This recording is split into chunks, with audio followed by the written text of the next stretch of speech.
Hi everybody, all my followers, be welcome to another video on this Range Rover 2000 or Land Rover 2008 I think. I think it's 2008. Anyway, I don't know if I'm going to publish the videos one after the next for this particular car. At the moment, I just have, I can't show, I might show you later. I'm working on the Mini. The seat is right there in the corner on the floor. Don't know if you're going to be able to see. Probably not. Just the corner there, maybe. Anyway, I'm waiting now for parts, and I'm just going to tackle the next problem on this car. So, the next problem, which I believe I mentioned already on the initial video, is that randomly, by the looks of it, the rear driver's door, because driver is on the side, passenger if you are left and drive, randomly does not lock or unlock. So let's just I had a look, and indeed it does that. Someone has been spraying lubricant on that, I believe, tried to see if they could. So at the moment it's like this. So let me lock it on the button. So as you can see, that little lever right at the top, that one there, above the actually door handle, does not move. So I'm going to lock it. And lock, as you can see, it does a little bit of a movement, but it doesn't really lock. I'm going to show you the rear door on the other side, as you're going to see in there. So lock. Well, now I'm going to have to wait because I did it too many times. Okay, so he's doing it now. So unlock, lock, unlock, lock. Okay, so as you've seen, the other side is now doing that. So, okay, so but apparently it does that random. So let me try to see if I can lock it with a key. By the way, it does the same whether I do it on the button or I do it on the key. There's a little bit of glare. Let me try with a key now. So yeah, you can see it probably moving when it tries to lock, but it doesn't actually do the full movement to lock or unlock the door. Okay, so the first thing I'm gonna do is, let me think what I'm gonna do. Okay, so right now I'm on actuator tests. All doors, there is no, it looks like there is no individual doors, there's only all doors for the particular lock or unlock. So if I press that on, as you're going to see, I have all the doors locked, and this door I've just forced the latch. So if I do on, doors lock. I don't know if you can see that moved, but this particular one didn't. That would be locked. If I do unlock, let's try unlock now. I don't want any live data. Unlock, and that one stays locked. Okay, so I think I'm gonna take the card off out of the door and see what we find. Okay, to get this panel out is really easy. You have to take this little cover here, there's a screw in there, then you take this front cover, there's two screws here, one there, and then it all clips all the way around. To get to the lock, however, it looks like it's going to be a different story. So let me figure out how to get to it, and then we'll carry on. And after a little bit of digging, I managed to get the lock out, and I actually found the issue. So to dismantle the lock, guys, I'm not going to take you through. You'll have to figure it out for yourselves, but everything is quite obvious how you take everything into bits. And the problem is actually this. I'm going to take this to the shed. I don't think I have a replacement, but I'm going to show you what the problem is with this little motor. Okay, so this is the motor. Let me show you. I've tested this back in the van, but it was not very good to be recording. I'm just going to quick show you what this motor is doing. And I have two red wires here. It doesn't really matter the color. One is ground, the other one is power voltage on 12.8 volts. So I'm going to put the one in there, and as you can see, it's doing nothing. Oh, hold on. It's not really. Let me try to reverse the polarity, because the motor sometimes it does do this. Hold on. I really want to show you what I was doing at the front. It's running, and now it stopped. It's smoking a little. Look at this. It's smoking. This motor has no torque. What? Look, it has. This motor should be. Look at that. It's doing that. Look. Believe me, it's not poor contact. Look. Look how fast the motor is running. This motor has no torque at all. Had his days basically. Out of curiosity, and it gets really hot. Let's open this, just curiosity to see what we have in there. I'm curious to see now.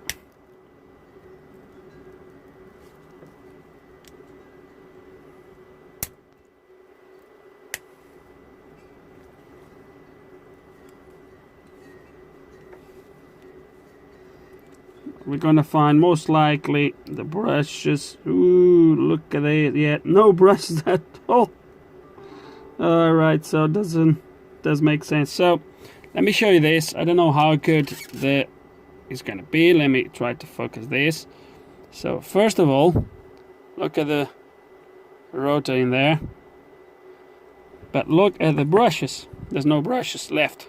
So that goes here in the middle. As you can see, there's no brush left. Look at that. It's nothing. They are completely worn out. So yeah, there's no brush left. Let me pull them out so I can actually show you this a little bit better. Can I pull them out? I should be able to. Ah, there you go. Let's get.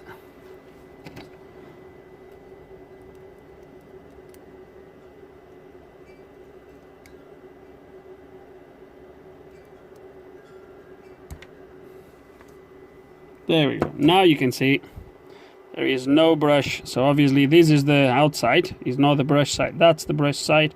As you can see, there's no brush left.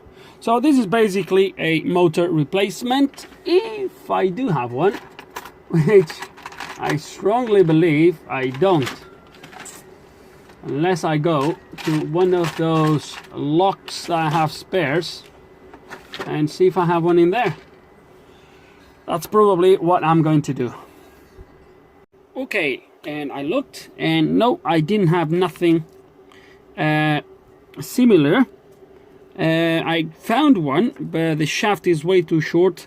So plus the motor, don't know why, is a little bit, doesn't look like it's in the best shape. So actually taking the back of this motor, so this is the replacement. The shaft is a little bit shorter and it's all smashed there at the front, don't know why, so I don't want to use that. But what I've done is, so this is the original, this is the one I removed. As you can see, there is plenty of brush left in there. Okay, so as you can see, plenty left. This one is slightly different. It does have a capacitor in there that the original doesn't, and it does have this coil here, which I could easily remove these out, but I'm actually going to leave all this. Don't think that will make much of a difference, so not really worried about.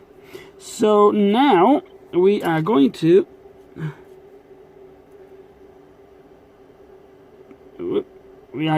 put all these back on. To insert these, you need to put the tweezers, maybe the other ones a bit longer. You need to put the tweezers in this through these holes here, so you can open the brushes. Look, see that? And now you can insert these at the back. Otherwise, obviously, it won't go in. Okay.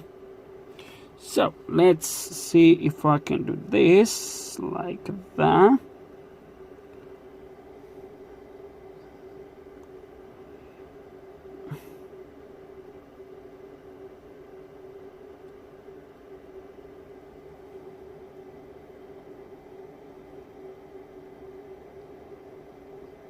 Hold on, because it's not opening enough by the looks of it. You're gonna have to do it with 2 sets of tweezers because this is not doing it. Done. Guys, I know I'm not showing you anything, but basically you need to open this so it goes over the rotor at the back. So I need 2 pieces of tweezers, so I'm gonna put this back on and then we'll test the motor. Okay, and this back bit is inserted now, so all good. And I'm gonna do a quick test before we do anything else. So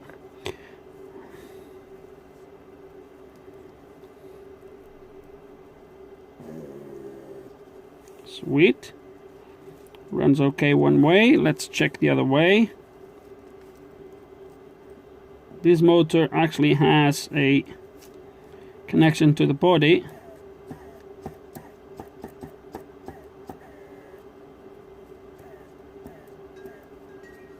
Let's try the opposite way again.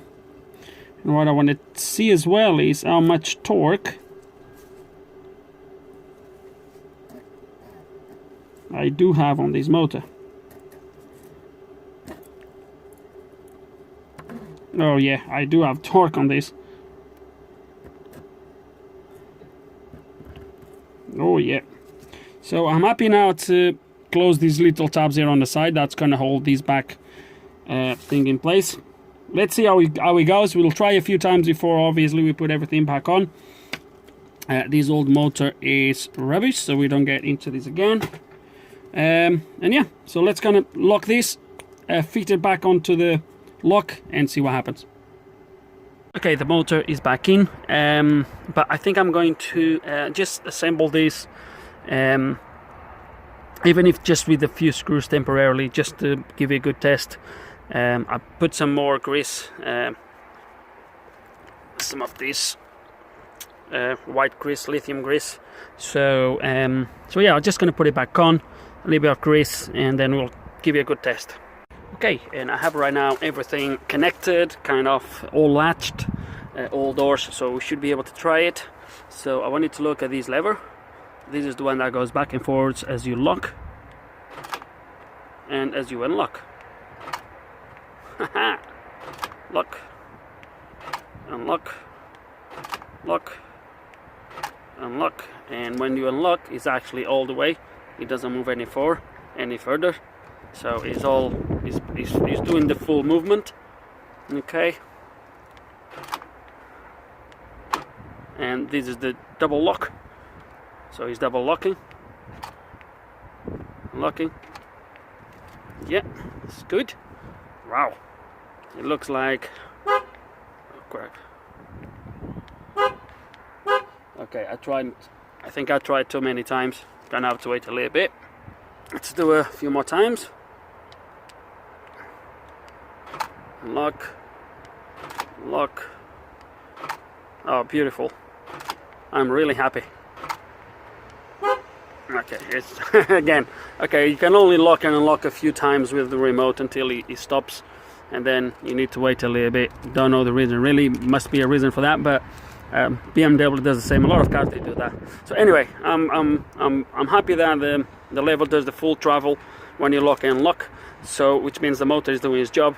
So I'm going to put all the bits that still miss, there's some covers, etc., back on this. And I think the next time you're going to see me is going to be with the lock back in place. Maybe not all the door completely assembled, but at least so we can actually try with locking and unlocking the door, make sure it works okay. So, okay, so kind of in place, it will be enough for us to try. So door is locking okay. Let's gonna unlock it. Oh, beautiful. Unlock. Sweet. I think I pressed the double lock. There we go. One more. Ah, damn it. Okay, oops. Okay, so as you've seen, I'm quite happy with the result. I'm quite confident that this is gonna last. So with no further ado, guys, let's gonna put this door back on and have a quick last test. But yeah, looks good, looks very good. Okay, all in place, and let's gonna do a last test.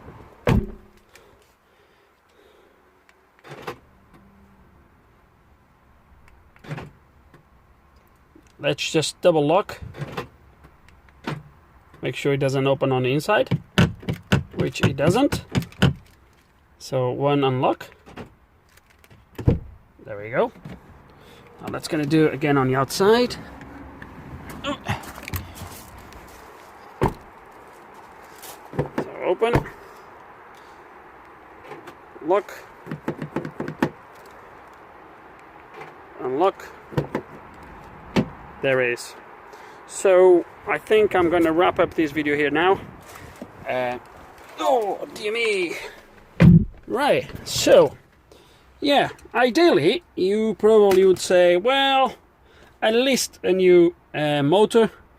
I would probably agree. Perfect world would be a new lock. The locks for these actually, they are not that expensive, to be honest. It's just the matter that I would have to wait for one, etc, etc. But to be honest, I'm quite happy with this, and I'm quite confident that it's gonna last for some time. After all, the motor was good, was plenty of brush left on that new motor we put in. If you've seen, the brushes were quite high, so that is gonna last, guys. There's no doubt this is going to last. I don't have any concerns about. So, but I think the main thing here, guys, whether you want to replace with a new motor, whether you want to put a new lock, I think the main thing here was the actually diagnostic and the actually figuring out that the problem was the weak motor, as we have seen, and we got it right up to the down to the root of the problem, which was the brushes of that little motor. So with no further ado, guys, this is repaired, and now we're going to move possibly into the last, unless I'm going to get the parts for the Mini, and I'm going to do the Mini. But the last thing on this Range Rover or Land Rover is the actually brake pads light. If you remember, we'll do that next. But for now, guys, that's it. Hope you learned something with this video. Hope there's some information you can find useful. Hope you enjoyed the video. If you do have any questions, any comments, please put them below. And like always, thank you for watching.